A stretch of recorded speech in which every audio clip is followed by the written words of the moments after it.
महाराष्ट्राचे लाडके उपमुख्यमंत्री ज्यांचं रेकॉर्ड कुणीही आतापर्यंत मोडलं नाही, जे सलग 6 वेळा उपमुख्यमंत्री झाले. होय, मी बोलतोय आपल्या लाडक्या दादांबद्दल. अजितदादा पवार. आज त्यांचा वाढदिवस. एका जोहरीला जशी हिऱ्याची किंमत असते, परंतु ती सर्वसामान्यांना नसते. परंतु ज्या माणसाने सर्वसामान्यांसाठी आपलं आयुष्य वाहिलं शेवटच्या श्वासापर्यंत, त्या हिऱ्याची किंमत मात्र अनेकांना करता आले नाही.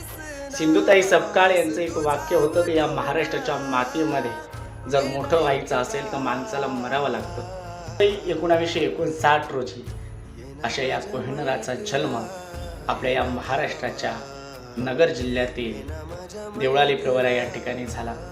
त्यांच्या मातेला कोटी कोटी वंदन, कारण असा कोहिनूर या महाराष्ट्राच्या मातेला त्यांनी दिला.